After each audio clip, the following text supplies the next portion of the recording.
Ser podcast.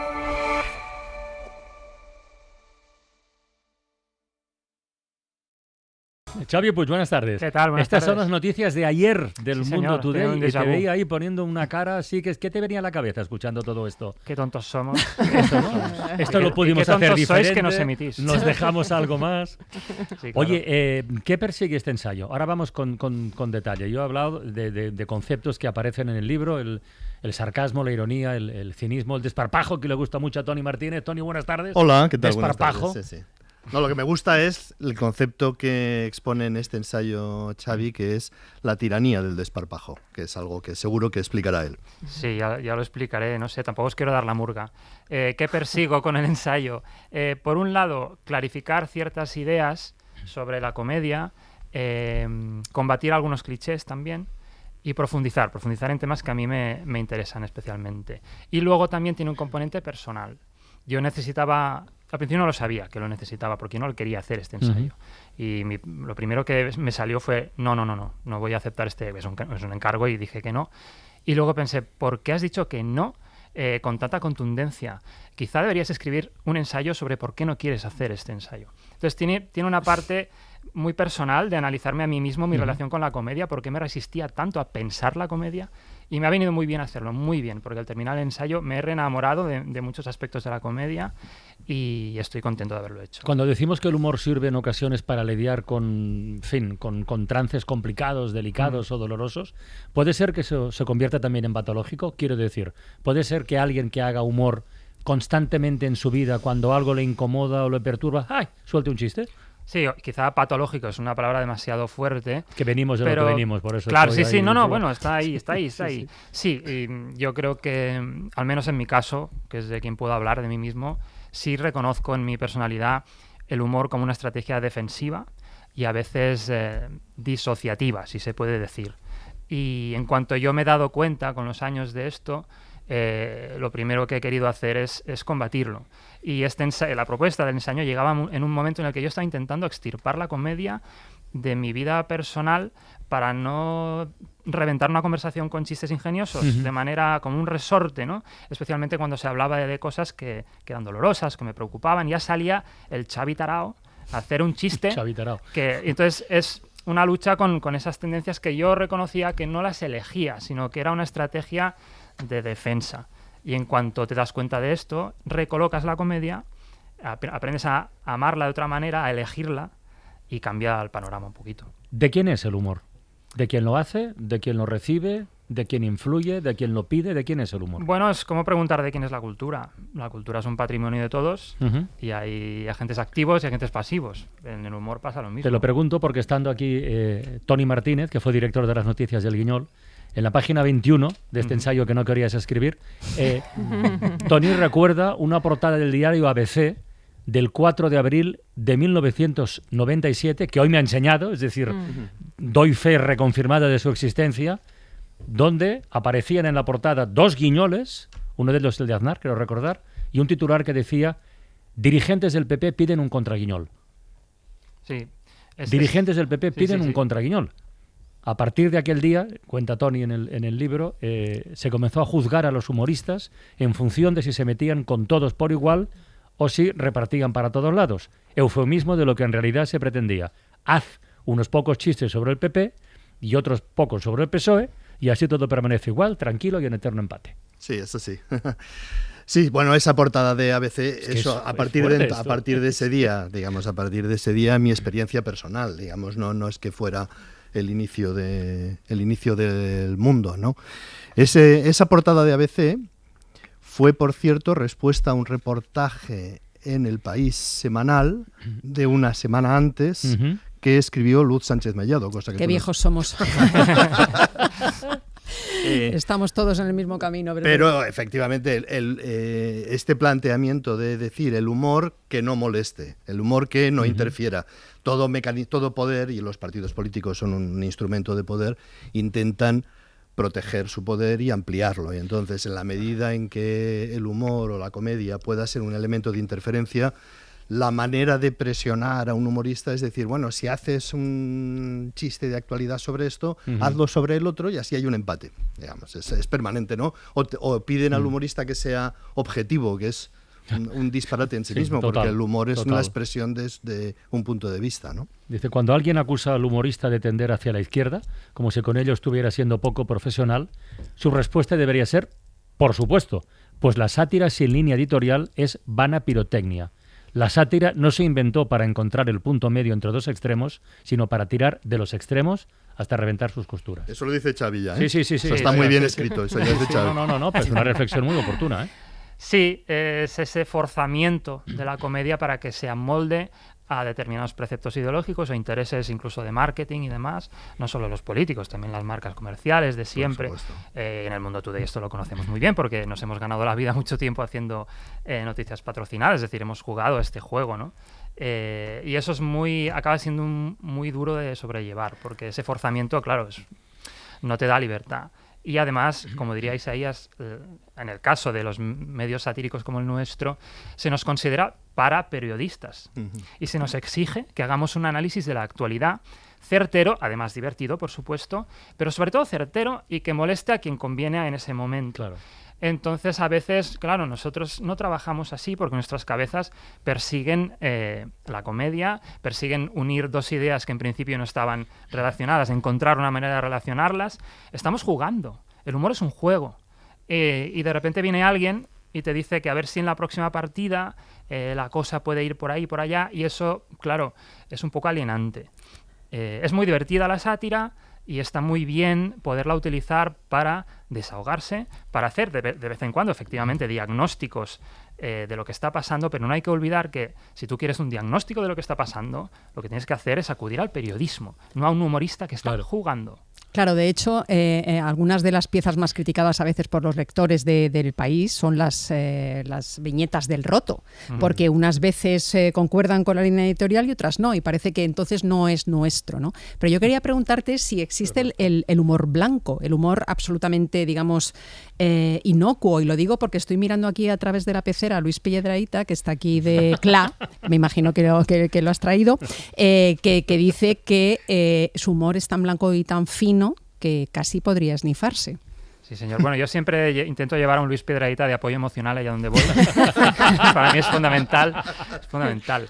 Y bueno, quien mejor trabaja el humor desde la poesía, desde mi punto de vista, son Luis Piedrahita y Ricky Blanco, a los que quiero mucho y conozco muy bien el trabajo que hacen.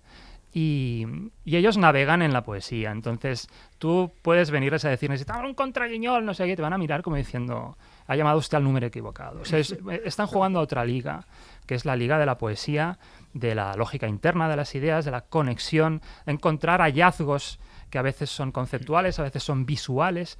Esta gente está bailando otra música. Y es para los humoristas que hacemos humor de actualidad, que yo he dicho muchas veces que no lo soporto, pero se me da muy bien. Si es la condena, no me quejo, disfruto mucho haciendo humor de actualidad, pero yo envidio un poco... bueno, se llama humor blanco, para mí es poesía, simplemente. Oye, ¿hacer humor es hacer reír, como dice el título de tu ensayo, o no solo? No solo. O sea, está muy bien hacer reír. De hecho, Fernández Flórez decía que en España somos muy graciosos, la gracia se nos da muy bien, pero hay muy poco humor. Él lo separaba claramente. El humor, él decía que era una posición ante la vida, una manera de ver el mundo, a veces tierna, a veces melancólica, y que no necesariamente perseguía la cosquilla de la risa. Él, de hecho, el chiste lo asociaba más a la cosquilla que a lo que para él era el humor. Entonces yo recojo un poco esa idea, porque para un humorista la exigencia de hacer reír, aparte no todo el mundo se ríe de lo mismo, etcétera, es muy duro. Es un juego constante de satisfacer las necesidades del auditorio, y eso puede ser también muy alienante. Y te puedes olvidar de lo que... Pero ¿tú qué quieres? ¿Tú qué quieres contar? Porque estás tan obsesionado con hacer reír a los demás que te has olvidado de lo que quieres contar. Pero fíjate, acabas de introducir un concepto en la conversación, el de la ternura, y en la página 83 del ensayo este que no querías escribir, insisto, citas el caso del británico Harry Baker, que tiene un poema que él mismo recita en público y que además ha circulado con notable éxito como reel en Instagram, y cuentas: la declamación es la de un poeta y su voz reverbera solemne como en un templo. La gente escucha en silencio durante los primeros 20 segundos, pero brotan enseguida las primeras risas, tímidas al principio, sin romper del todo el clima ceremonial que impone un recital poético.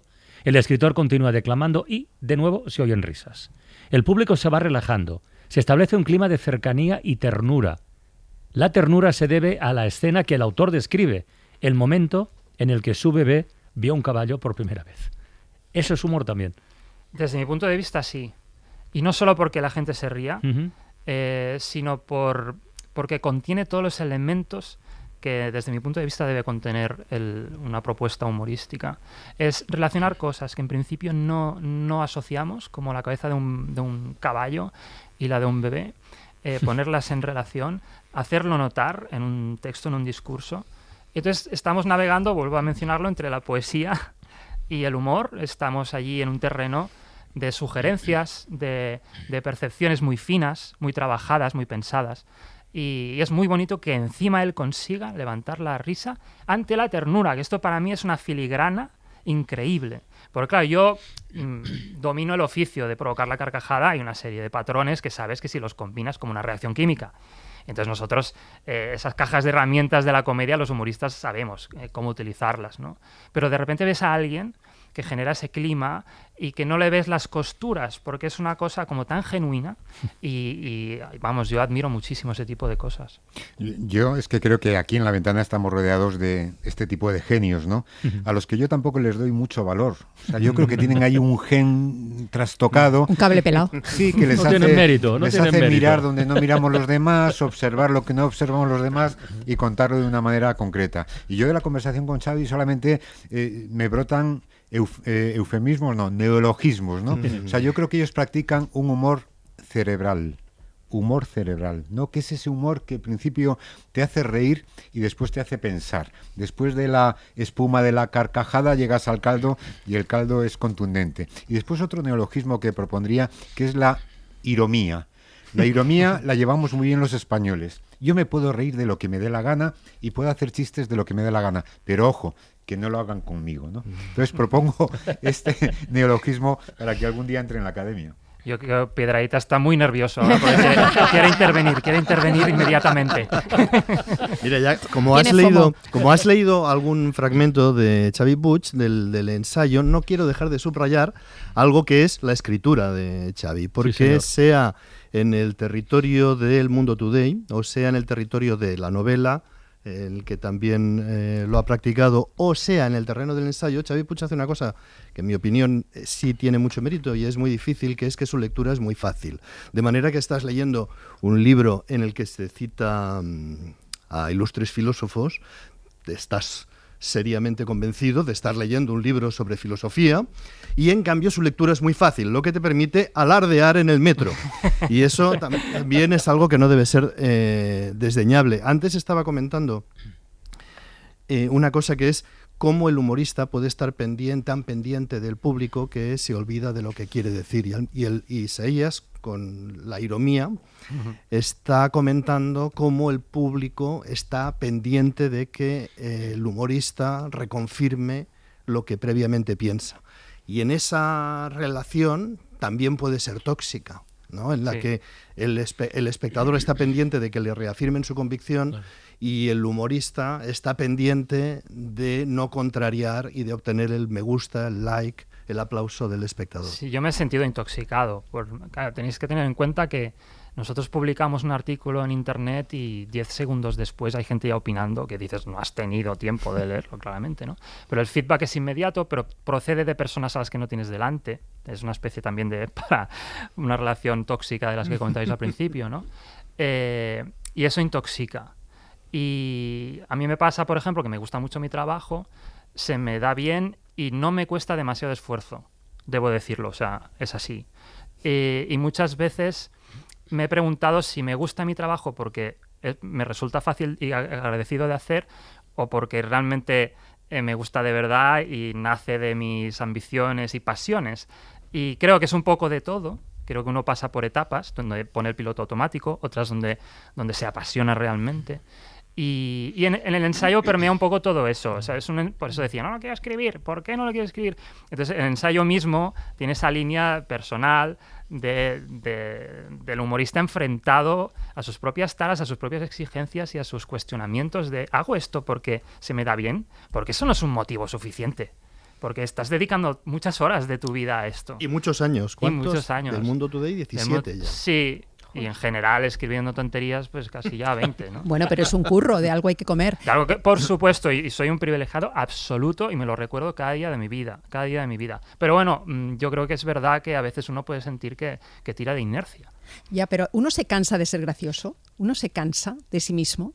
Sí, yo cuando me han hecho notar que no he parado de contar chistes, me he odiado profundamente porque no quiero ser esa persona. Entonces yo estoy trabajando cada día de mi vida para no ser un pesado gracioso. No, o sea, a ver, soy una persona más bien seria en lo personal, ¿eh? No soy... no estoy todo el rato soltando one-liners, pero no querría... ¿Qué es un one-liner? Pues una frase graciosa, así, pum, pim, pam. Vale. Pum, pim, pam, no es muy gracioso. Pum, pim, pam.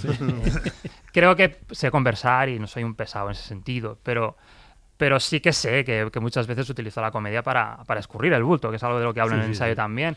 Y estoy haciendo un trabajo personal para poner esto en su sitio, para que no se descontrole. En el ensayo reflexionas de un montón de cosas como el daño que se puede hacer desde el humor, que no es el enfado, ni la decepción, ni la indignación, ¿no? Sino es el engaño. Y luego también cómo desde la sátira política se podría contribuir a volver entrañable alguien que es un inepto o que es un mezquino o... Sí, eso sí. No sé, yo pensaba en el campechano, por ejemplo, ¿no? Sí. Es algo que yo me he planteado muchas veces. Haciendo tantos chistes graciosos, yo qué sé, sobre el emérito o sobre Rajoy. Los pongo de ejemplo porque el emérito se hostiaba, o sea, directamente, y Rajoy empezaba a decir cosas que eran graciosísimas. Entonces, esa torpeza te lleva a la fragilidad, y la fragilidad te lleva a la compasión. Sí, total. Y eso es una trampa mortal, porque esta gente, obviamente, ya hemos visto. Yeah. Es decir, ya hemos visto.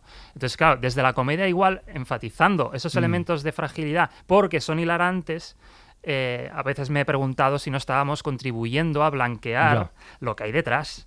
Tampoco, o sea, el propio ensayo es un ejercicio de quitarse ese peso de encima, Claro. Porque, insisto otra vez, solo estamos jugando. Pero esto también pasaba mucho con Trump al principio, Por en supuesto. 2016, Ahora ¿no? mira, Este patán, ¿no? ¿A dónde va a ir? ¿Y dónde va a ir? Pues mírale dónde está. Estos días, por ejemplo, con lo de los 50 años de la muerte de Franco, no solo vosotros, sino que hay una proliferación de memes, aparte de la cosa reaccionaria, ¿eh? Sí. Entonces, ¿esto dónde pones ¿cuándo sabes que has hecho suficiente? Claro, ¿O cuándo crees que has hecho suficiente? O sea, con figuras O sea, así... la música que hemos puesto para iniciar esta conversación, la de la mandrágora. 1000 años tardó en morirse. Eso que nos conecta muy bien con la conversación, ¿no? O sea, si tú apayasas algo que da mucho miedo, Sí.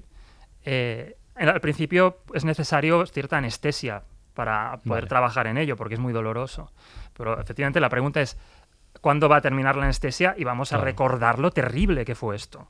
Porque si lo convertimos en un meme, lo banalizamos y nos olvidamos de... Para no perderte ningún episodio, síguenos en la aplicación o la web de la SER, Podium Podcast o tu plataforma de audio favorita.